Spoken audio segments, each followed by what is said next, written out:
Hello, everybody. As Grace mentioned, my name is Alex Agbabian, and I am a third-year fellow here at Grand Valley State's Leadership Academy. I'm excited and honored to serve as the moderator for today's discussion. As Grace mentioned, we'll spend the first half hour, 40 minutes or so together, engaging in a conversation with our panelists about leadership, about their time at CLA, about their personal and professional journeys. And then the last 20 minutes or so, we'll open it up to our audience, all of you guys, for some question and answer. Before jumping into the conversation, I'll first introduce all of you to our panel of CLA alumni. First, I want to introduce you to Claudia. Claudia Pohlen has worked in public service, nonprofit, and education for 12 years. She's originally from Nicaragua, and she holds a degree in international trade and a master's degree in economic management from GVSU. She's been serving the Latinx community in Grand Rapids for 8 years. She currently serves as a self-sufficiency advisor at True North Community Services in Fremont, Michigan. That then brings me to Nicole Horne. Nicole earned a bachelor's degree in chemistry from the University of Michigan. Her scientific work led her to a position with Pfizer as a senior associate scientist. In 2018, Nicole traveled to Ghana to conduct aquatics research for her master's thesis. Nicole also served as the senior pastor at Cornerstone Church in Mesquite. She teaches organic chemistry and biology labs at Grand Valley State University as an adjunct faculty instructor. Welcome, Nicole. Jon Cook graduated from Grand Valley State in 2016 with a dual degree in finance and accounting. Throughout his time at Grand Valley, he studied the research principles Hayworth, started in Google. In these organizations, he worked as an intern in a variety of analyst and development positions. Jonathan also served as a University Innovation Fellow, in which, amongst other endeavors, he refined the Design Thinking Initiative at Grand Valley State, the first program of its type in the United States. Jonathan currently works in my home city of Ann Arbor, Michigan, as a solutions consultant with Google. Welcome, Jonathan. And last but not least, Joshua Lunger.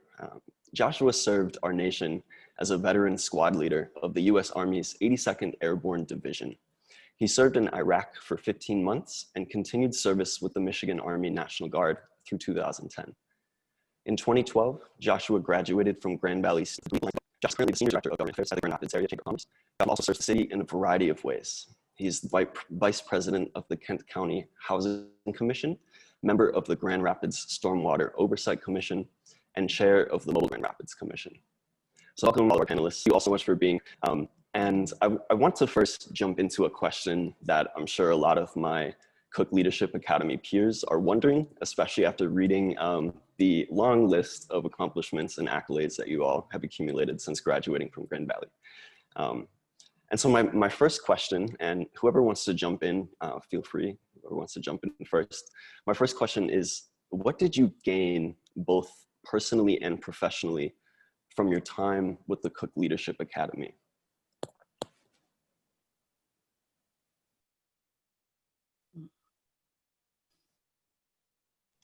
I guess I can start. Do you guys mind? Nope, not at all. Awesome.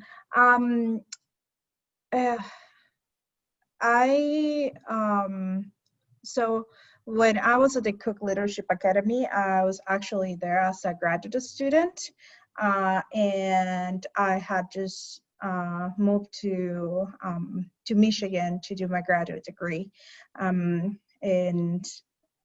it was, you know, as a person just coming to the United States, it served kind of as a bridge for me to the greater Grand Rapids community that I really didn't know, and a lot of systems and a lot of people that I wouldn't, and access to a lot of people that I wouldn't have the opportunity to meet.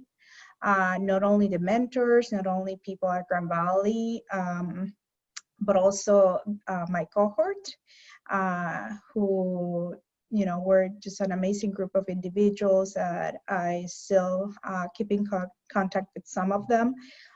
So I think that's for me was one of the most important things, is those connections I was able to make, and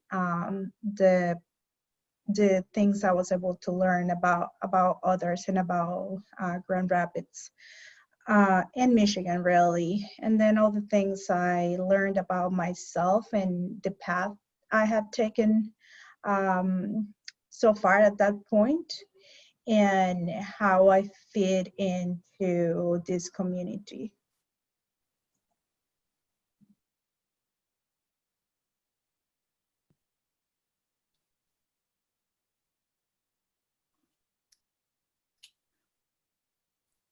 I saw Jonathan was unmuted, so I thought maybe he'd want to jump in. I didn't want to talk over him. I'll just add that, obviously if you're a returning fellow or if you're new, you're probably already getting to be aware of it. But what I found was being around such a motivated group of folks from different backgrounds, different perspectives, different majors. It really pushed me. It raised the bar of what I thought was the standard. And so even as being a mentor going into my second year, I find myself wondering if maybe I should be the mentee to some of these fellows, because you guys are out there doing amazing things, and just what a great program to bring it all together. And they do a tremendous job of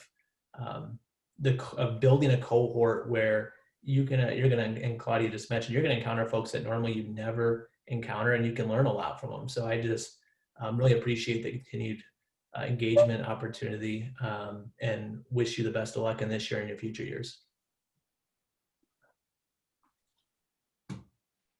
Yeah, definitely +1 to that. I think many of my good friends that I still stay in contact with, I was introduced through CLA.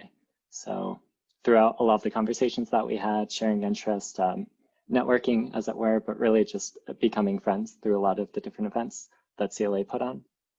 And a lot of those conversations that ensued, we actually ended up, as you might imagine, as leaders, kind of rolling out some of our conversations and ideas for the campus community. We ended up actually rolling those out into different things that manifested themselves, such as the Design Thinking Initiative. My work with Stanford University is also rooted through a connection that I made through CLA. And I think in that way, it's kind of interesting where Cook Leadership Academy didn't necessarily hold like career aspirations for me in some ways, but through those personal relationships I built, that actually helped connect some of the different pathways that led me to where I am now. So I'm very thankful for that. One of the things that I loved about, make sure I'm unmuted, CLA amongst many things, was that when I came to it, I was in the process of actually trying to discern whether we should close our church or not. So talk about a leadership position and transition. I pastored full-time while I did my graduate work full-time, and did it, but kind of came to a place where I was finished and just beginning the writing phase, and didn't realize that my mind just needed a break.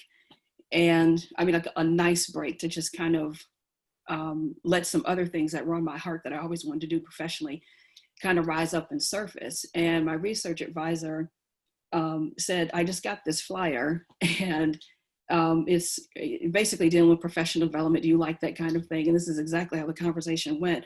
And I love professional development initiatives. And I said, sure, I'll give it a try. And just fell in love with it from the first Wheelhouse Talk. And what it did was it allowed me to get to a place, and especially, you know this if you've been involved in heavy research, especially in the sciences. I love it and everything, but you can get to a place where in order to really last in it, you have to rest your mind. And so I often joke and say that I'm a recovering high achiever, and CLA helped me do that. And because my graduate research is in the area of aquatic science, in particular, global water initiatives with respect to using inexpensive technologies to rid contaminated water of the contaminants. So I was studying the microbiology of the aquatic ecosystems and so on, domestically and abroad, and just helping communities improve their water, making it potable, better for household use, drinkable, and so on. And that kind of awakened this other dormant passion, I'll call it that I have in international studies, international affairs, foreign policies with respect to water and just ecosystems in different countries and so on.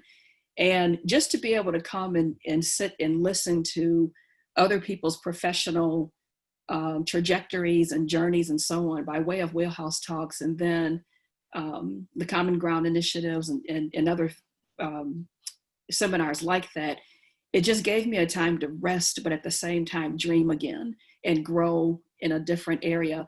Whereas when you're in your professional career, 8 to 5, 40 plus hours a week, I don't want to say you don't get an opportunity to do that at all. It just depends on where you are and sometimes literally in what department you work.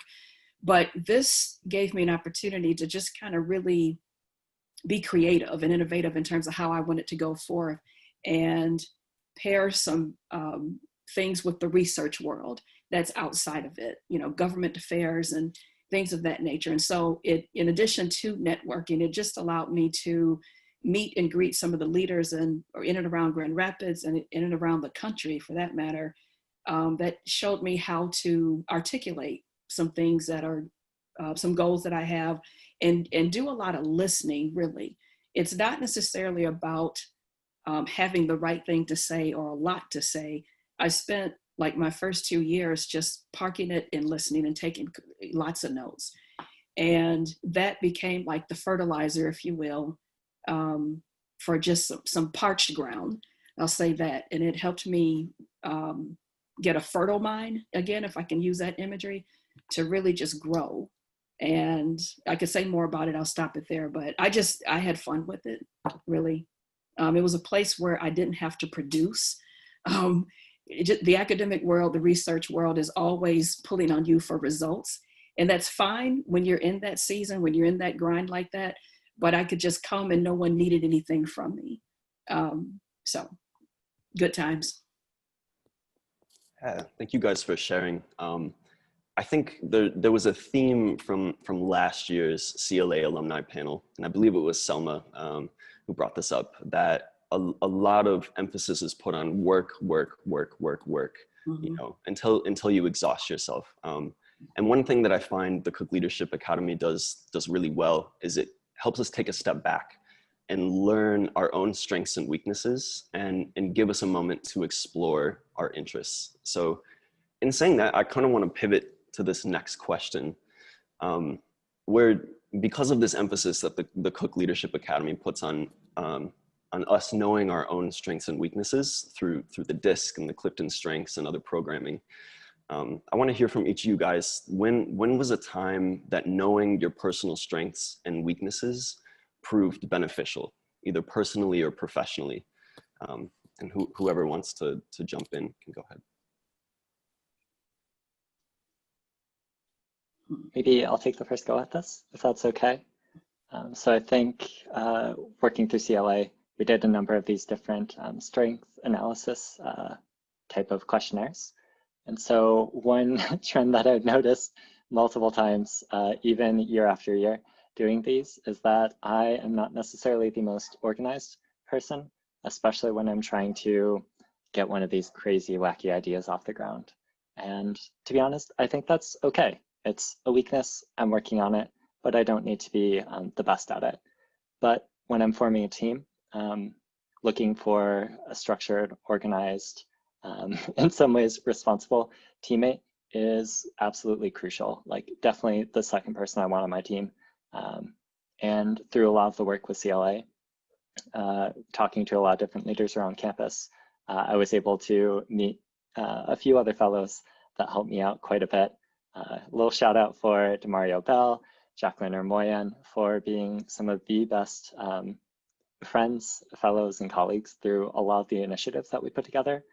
Not by any stretch of my planning or organizational capacity, but through a lot of their strengths and kind of putting our strengths and weaknesses together and finding how our puzzle pieces fit with what abilities that we're able to bring to the table was absolutely crucial to making my college experience not just fun, but also very worthwhile for our little group, but ideally the campus at large.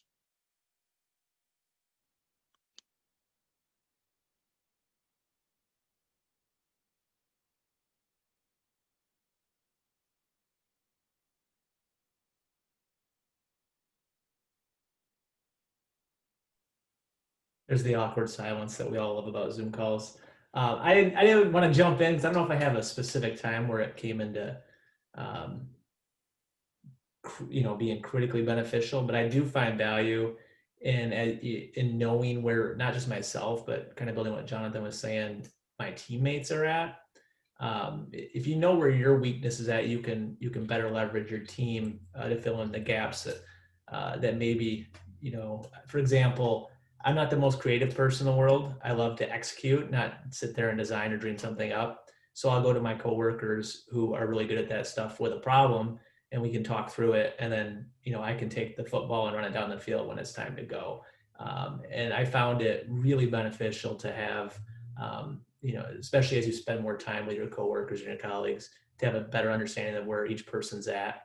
And not that their weakness or their strength is, detrimental necessarily to the team, but just knowing where you can support them and where they can support you mutually has always been beneficial to me. I think on the heels of what Josh said, one thing that came to mind was while leading, I had to learn the greatness or peace-giving entity of delegation. Knowing when to not have to carry everything. Like there are times when you end up kind of being the face of the organization, even if you're not even trying to be.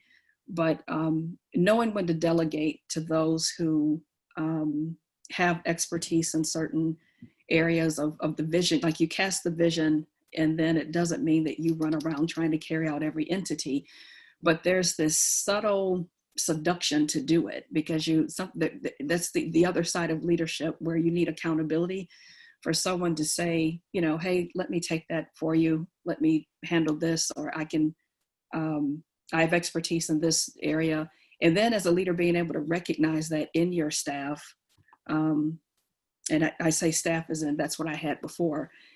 And it takes a load off, but then also too, you have to trust it when you're also trying to balance that with trying to grow individuals on your team where that so-and-so may struggle a little bit, but you've already kind of mentally, emotionally committed yourself to kind of catching them when they fall in an area. But at the same time, it's delegating when you need the help, but also delegating to help someone grow. So that was an area, I guess, you could call it a weakness, but at the same time, being self-aware to recognize that and then act accordingly. And I completely echo what everyone just said. Like there's no way I can take any, so I'm at work right now, so there's still people coming at my door. So there's no way I can take on personally in my personal life or at work, I can take projects and the magnitude I want to take them without a team and people who really have different skills than the ones I have, because you cannot be everything to every team and every project that you take on. And in addition to that, if you do, or when I have found myself in a position where it's, it just depends on, I depend on myself only, which, I don't think that's necessarily, you think that that's the idea you create in your mind, but you never depend only on yourself. But when I felt that, I felt like knowing my weaknesses has helped me identify where I need to be more careful and catch myself, and maybe give myself more preparation in those areas where I know I'm not that strong. So for example, like English is my second language, and even after years living in the United States, I still have a little bit of, trouble, if you want to call it, or insecurities about speaking in public. So before I do anything in regards of speaking in public, I try to prepare myself.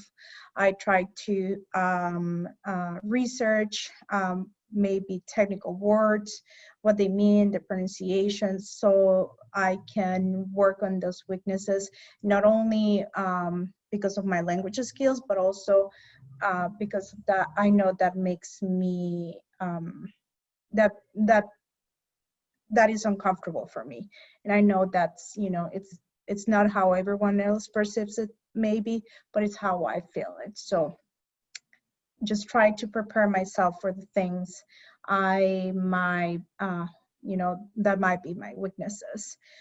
And if you cannot recognize those weaknesses, how can you prepare? How can you make sure you don't come too short? So Thanks, Claudia. Thank you, everybody. I kind of want to switch gears to a lot of ambiguity that everybody is facing at the current moment with the pandemic. One of Grand Valley's, one of CLA's competencies that we're focusing on this year is responding to ambiguity. And at least in my life, my young life of 22 years old, I don't think I've had to respond to such a massive event as a pandemic, and how ambiguous decisions have been. I want to hear from each of you personally, whether how you guys have had to change or respond personally and professionally to the pandemic.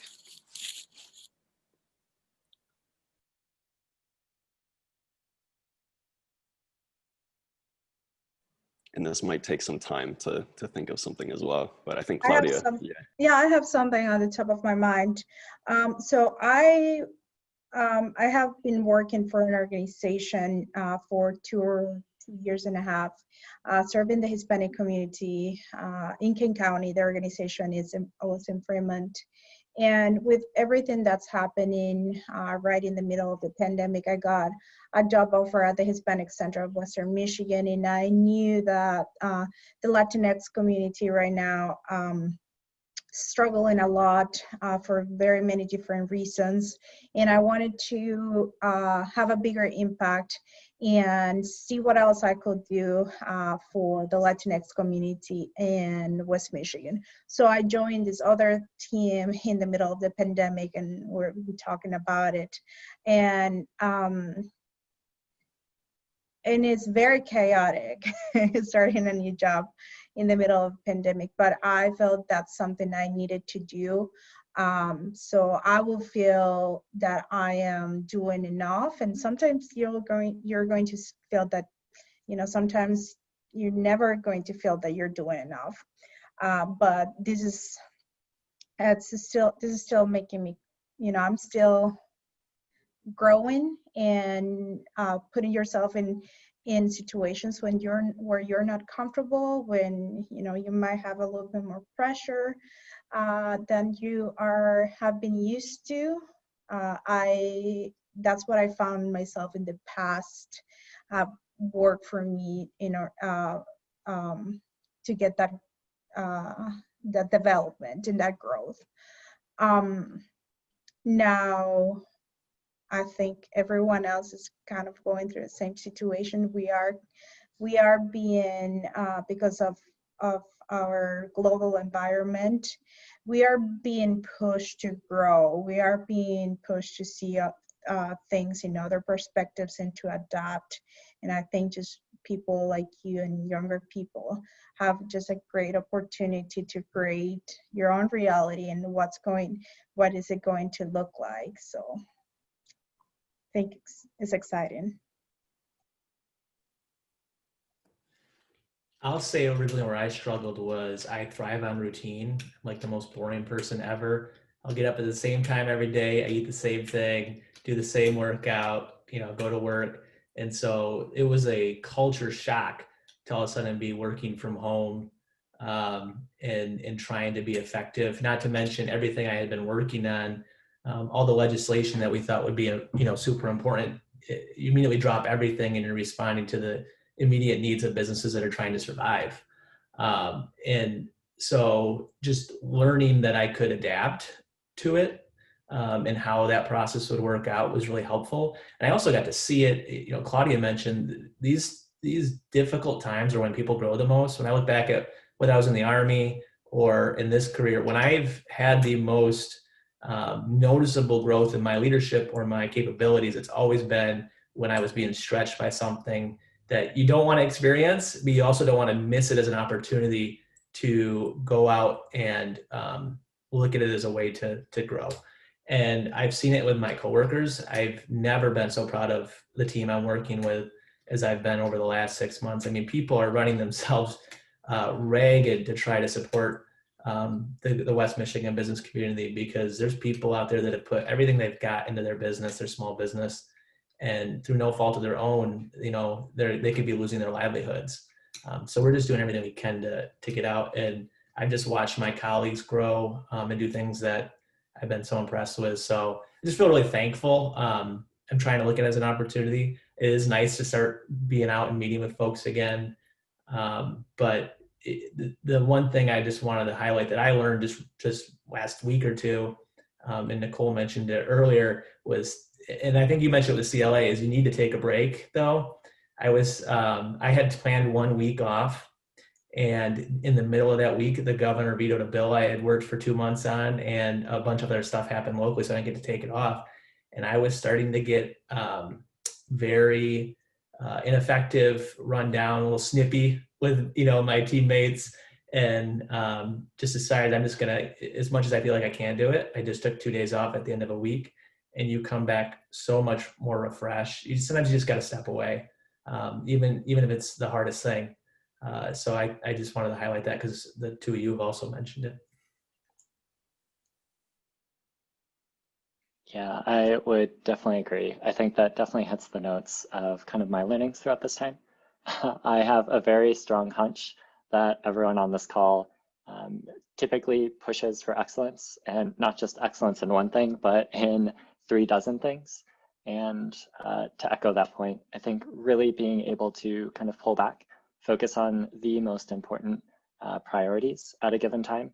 And I think maybe a very provocative challenge, like find out the 50% of the work that you're doing right now that you can cut and walk away from, to really focus on like well-being, not just physical health, but also kind of that mental, emotional, and even spiritual health, just to make sure that you're also in a good place throughout this challenging time.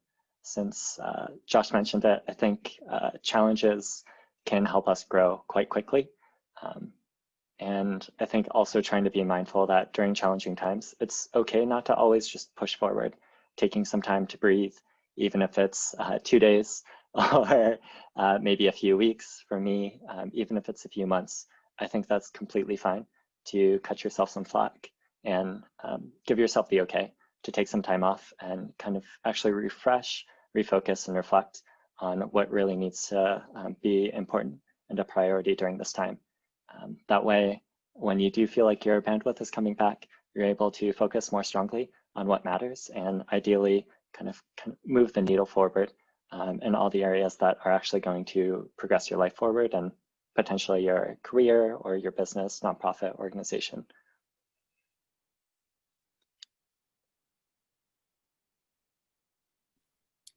I'm trying to figure out how to succinctly say this, but my mind is quickly going back over like late March, April, May, June. And those were, I'm sure as they were for all of us, very intense times for me in the following ways. I did lose some friends of the family, some who live on the east side of the state to COVID, and two acquaintances, three, got it and recovered. One is yet recovering now. And it just kind of made me just like, I don't know how to say this, but just, I guess, stop everything and just look at necessities. Like, you know, you woke up today, you were able to, you know, work from home or in whatever capacity that is.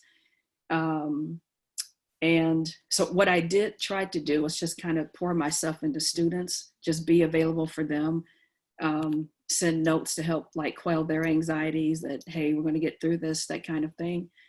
And at the same time, though, because I'm bivocational, I'm not pastoring full time, but part-time and while finishing school and everything. And so I had to make a conscious decision to kind of pull away from like social media a little bit, just because that just got rough and intense. And often I was in the middle of everything that you see on the news that's polarizing the country. I was like right in the middle of that, trying to bridge conversations, and that is exhausting because, you know, people are just going to be people. Everyone has a right to their opinion and so on. And I found even in that, the last 4 or 5 months, it's like, you got to take care of yourself with this if you're going to, you know, be of any quality state once this is over or overish, I'll put it that way. But it was like growing in another dimension of self-care, discerning what conversations to have, what ones were worth having and what ones were not. And then two, it gave me a unique opportunity to kind of be there for another group of people, and just literally just be a presence for them to like talk to or to check on someone else. And that doesn't have to be I found that doesn't have to be anything extensive. It can just be a simple phone call to somebody in our neighborhood, maybe a widow or someone who couldn't get out, offer to go get groceries for them. And that really helped me feel better. Just in those moments where, you know, if I were the least vulnerable one in the family or in the neighborhood or what have you, that made me feel good to bring joy to somebody else, that they didn't have to go out and get in certain situations like grocery stores and paying bills and things of that nature, even just going to the post office or something. That's kind of how I ended up handling it, but it would have been great had this been like already worked out and prescribed, but it hit everybody in such a way where it's like, no, you got to figure this out on the fly and do it. So I had a mixture of all of those things. So now getting, you know, that the semester started up again, it's kind of a welcomed distraction, if you will. That might not be the best word, to now be able to be there again for students, to just kind of help them land whatever planes they bring my way, whatever anxieties and fears they have.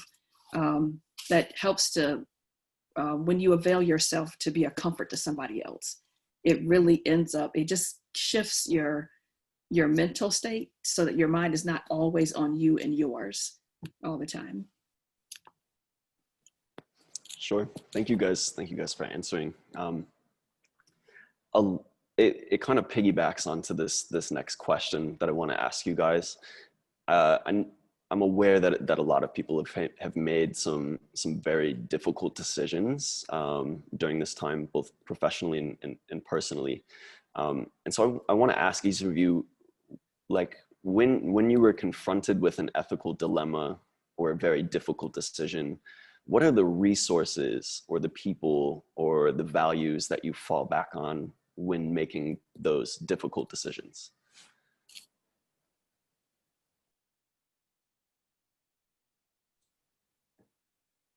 Just easy questions today, huh, Alex? I don't want to repeat kind of what I just said. I was trying to think of a really good example of an ethical dilemma. I think being a lobbyist, most people think my entire career is a giant ethical dilemma, but actually being honest, being straightforward and being a person of your word is the most important part of my career. Because if you skirt the truth even once, everyone knows it and you're done. But when it comes to difficult decisions and approaching what potentially could be an ethical dilemma, what I've really found is just robust, honest, open dialogue with my teammates, getting other points of view on these things, because we all have blind spots. How do we, let's get the issue out in the open, let's identify it, let's discuss it, and then let's move forward on it, and not let it sit there. Be focused and address it head on versus letting it fester. And I'm thankful that I have a relationship with my colleagues that we can talk about any type of situation, and I rely on their valuable input and guidance, just like they would come to me with something, and it's been extremely helpful.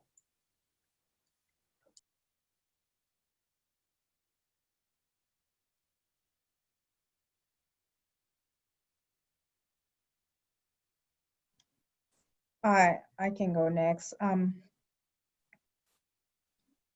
I try to evaluate any, decisions or ethical dilemmas. And I don't know if I do this, I probably don't do this consciously, but all of us have a set, um, core values that we have or how we have been raised. And they are always going to be there when we make the decisions we make and do the things we do, right? So ours raised to have a lot of empathy for others and to speak up for others and protect and really have and really have the community always in my heart and put my community first. Didn't matter where I lived, or always help the person who needs it the most first. And that's what I was going to use my my resources, my life, and that was very clear for me since I was a child. That's my grandfather was a civil rights advocate in the middle of basically dictatorship in my country. So that was kind of that's how I was raised. So using those core values that I was given, I tried to evaluate those decisions and try to think, who am I going to affect making this decision? How can I see this from the other person's perspective or other people's perspective? Who am I going to affect? And it's a really necessary, right? Am I using my empathy? Am I using the best attributes that I have? So that's maybe not everything, to be honest. I will lie to you if I tell you that I make all of my decisions. But whenever it's an important decision, I think I could live with myself if I didn't go through that thought process. And like Josh said, just be honest and with others, but especially with yourself.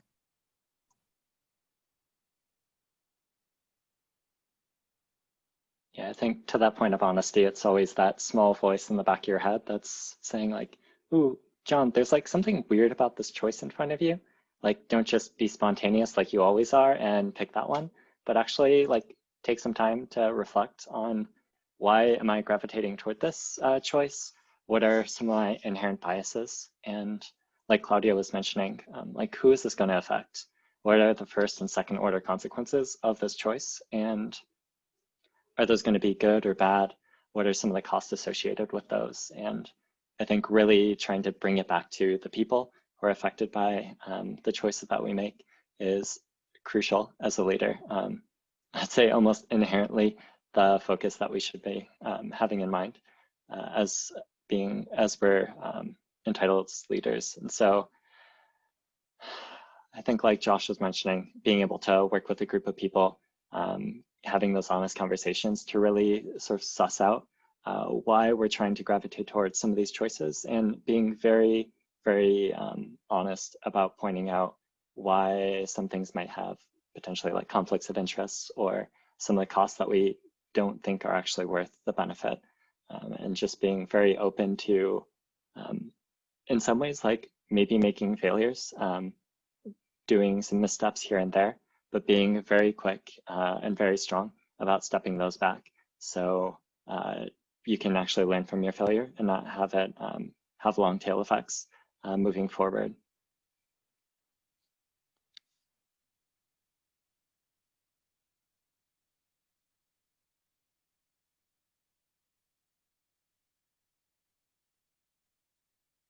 I will say, I think I'm very thankful that most of us haven't brought up like specific ethical dilemmas. I hope these don't come up too often for us.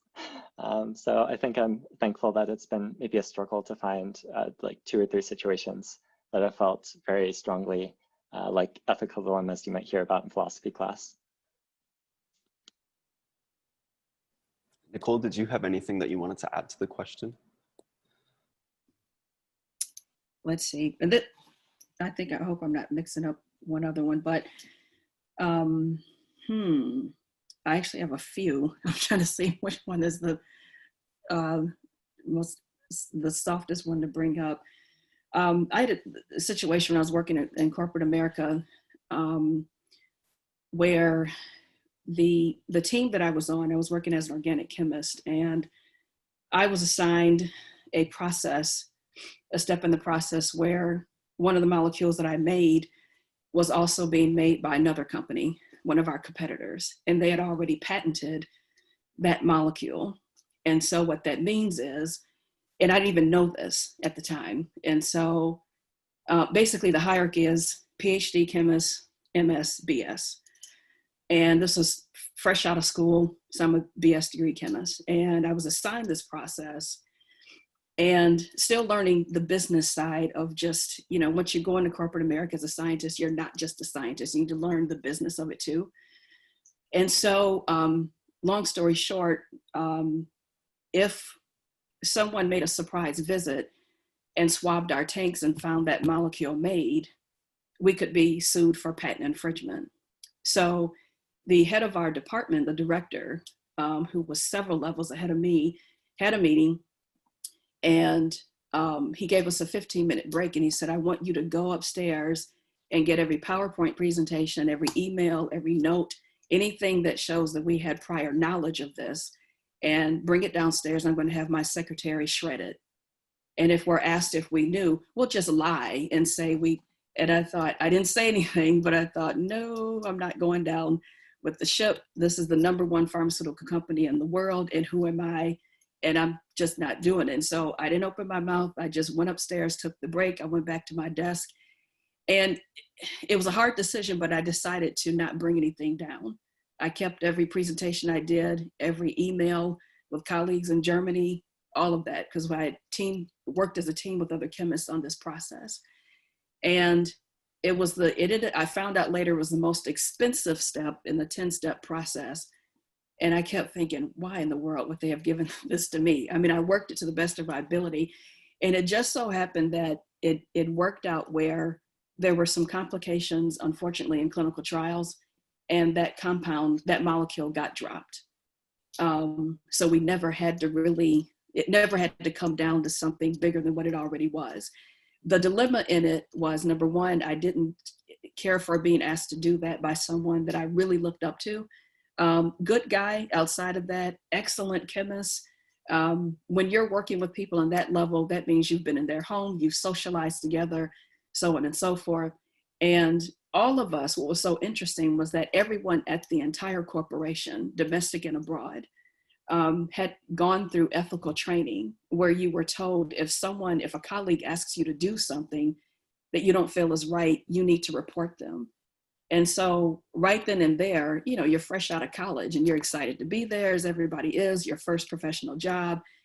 And I never thought I would have to pause and think, okay, now wait a minute, if I report him and he's like 5 levels above me, what really is this going to mean for me? I'm sure he was protected, on and on and on, all kinds of patents to his name, publications and so on. Who am I? It was one of those awkward feelings where you're violated, but you become the victim at the same time, or at least I worried that would happen.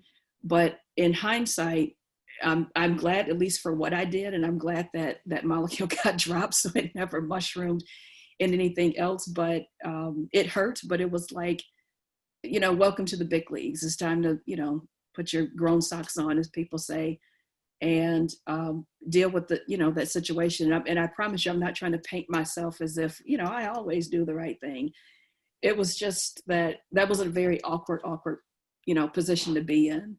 And to see so many PhD scientists who all I knew was ethical things about them outside of that, but they were the main ones that brought down all of this data.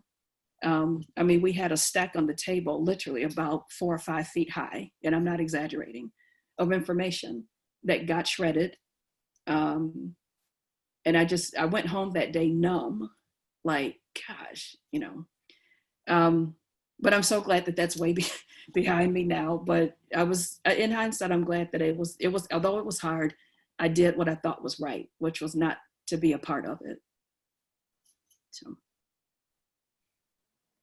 Thanks for sharing that, Nikki.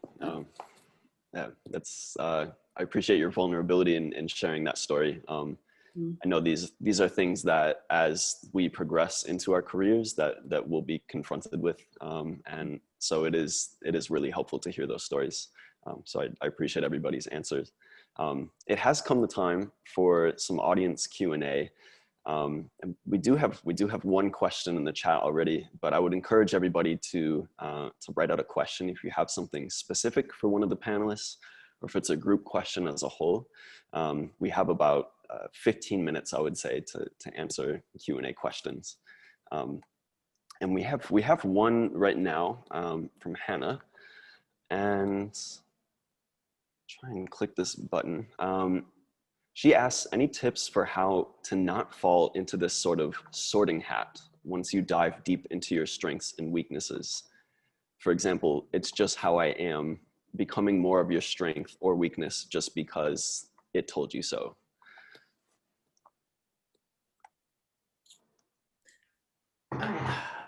I'm gonna try to take a stab at this one. I've been looking at it since Hannah put it in this chat. Thank you, Hannah. I don't know if I have the answer, but I have an answer.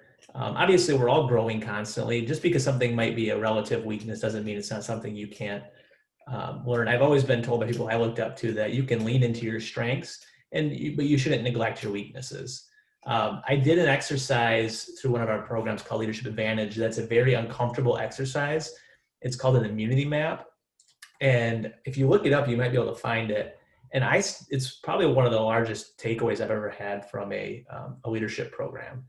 And it was, to describe it very quickly, it's you describing your worst fears and then trying to figure out what this immunity is that you've created for yourself that you're hidden from. So mine was, a fear of failure, and then you backtrack again and again and again. And it's a way, because we've all built up defenses. And a lot of people, it probably is fear of failure. We have an irrational fear of failure. And by identifying what that is, and then constantly reminding yourself how some of your fears are, or some of your assumptions about yourself, and keeping it present, it no longer has the control over you that it did. And again, I'm not doing it justice. I did it as part of a cohort, and it was a really powerful exercise. We all had to share these with a small group. But you can look it up. It's called the immunity map. And I found it to be really helpful in trying to push myself to be a better person and a better leader. I would like to add to that. I think that's great. I would like to do that one day, Josh. That sounds great.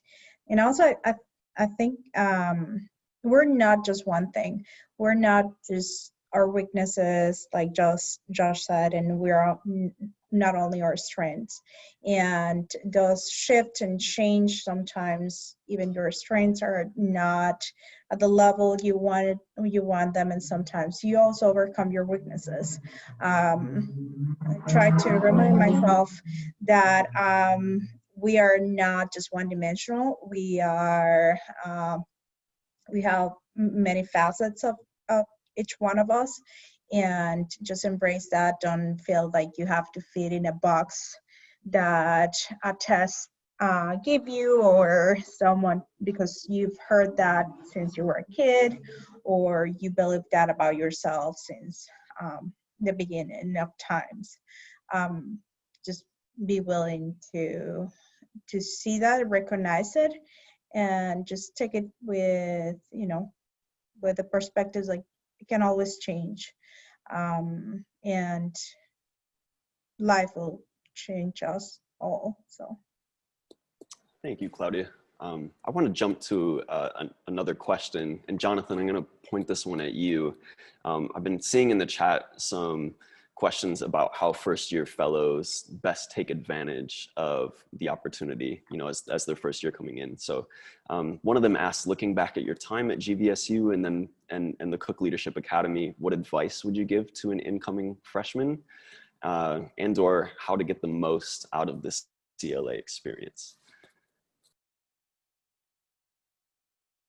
Yeah, I think for me, one guiding principle that I had throughout my freshman year of college was actually given to me by kind of one of my mentors of years past. His name was Sejin.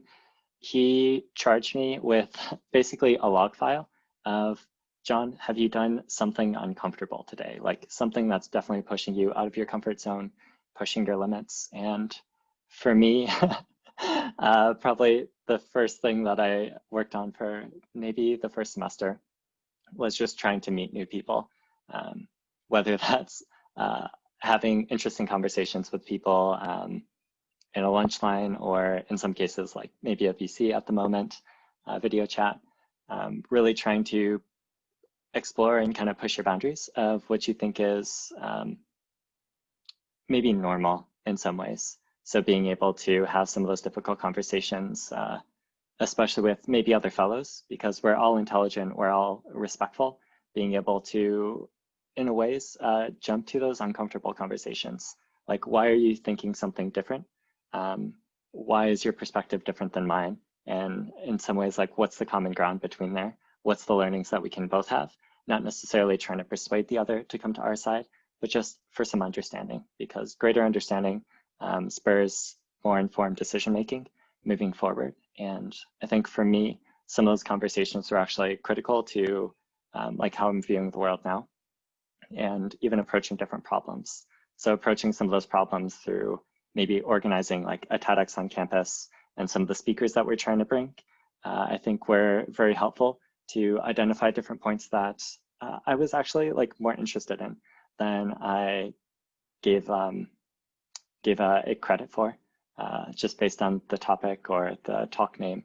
So through those, I think it actually spurred a lot of interest in design thinking, for one thing, which is kind of one of my passion projects at the moment and has been for the past few years.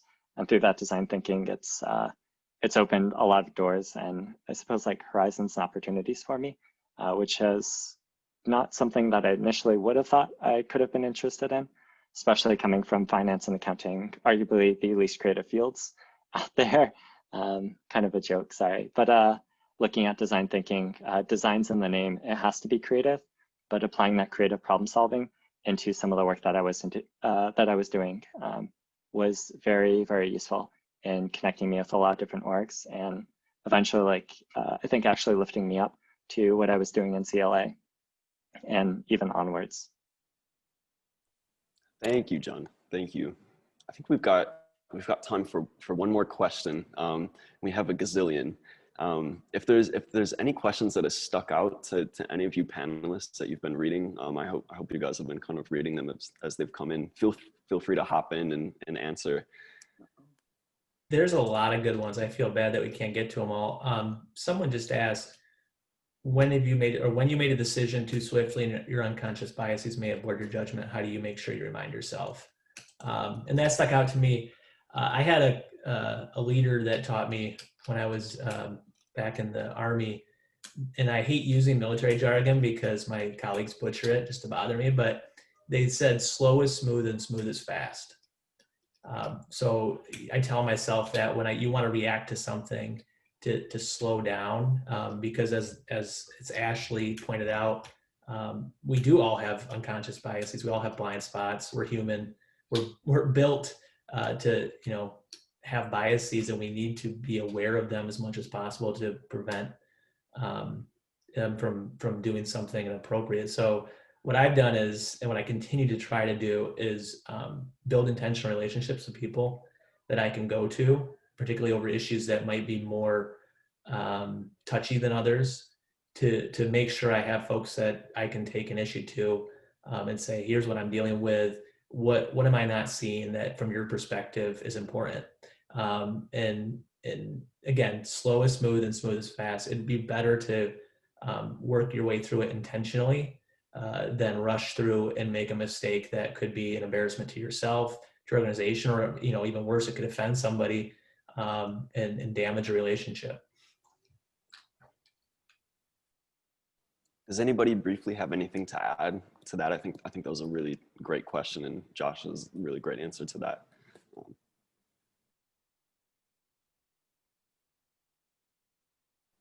All right. Well, I'm sure the discussions will continue when we move into our breakout rooms in whatever format they take. But I just want to thank all of you panelists for your insight and your wisdom and your time in speaking with us today. I know it's not possible, but I was hoping everybody would be able to unmute their microphones and give a virtual applause. But I'm sure everybody is very thankful for your time. I'm going to pass the microphone off to Grace now for the closing remarks, who's going to kind of transition us into the breakout portion of today. Thank you, Alex. Thank you all. I'll give some applause. That's a different face and a different voice.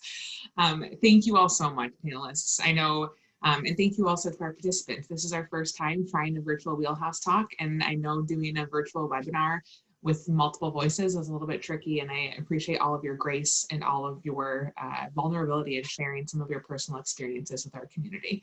I know that there were multiple moments that I was like, yes, and then I realized nobody can hear me. So, but I definitely felt like you all talked about really important and valuable things. So from me to you, thank you, and from our community to you. Just so that you all know, our next Hallenstein Center event will be coming up. Our next event will be Constitution Day with the Centennial of the 19th Amendment with Paula Monopoly, author of Constitutional Orphan, Gender Equality in the 19th Amendment, on September 24th at 7 p.m. here on Zoom. Please find more information at gvsu.edu/HC.